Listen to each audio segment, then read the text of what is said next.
Hey there, YouTube friends and fellow do-it-yourselfers.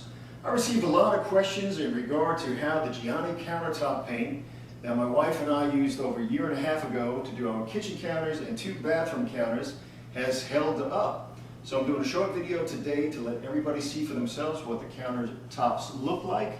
And I'm happy to report the paint has held up well. There are no chips or blemishes, and over here by the stove where we do a lot of cooking and we get oil splatters and things of that nature, there is no staining. Here in the bathroom, where obviously the countertop is prone to getting wet, there has been no fades or staining or issues of that nature either.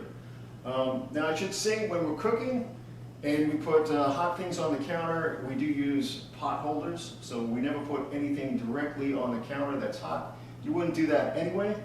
And also, when we're cleaning the counters, we don't use any harsh chemicals, just a little soap and water, and we wipe it down and leave it at that. The only advice I have is if you're using the Giani countertop paint to do your countertops, take your time with it, try to use an artistic touch, and that's about it.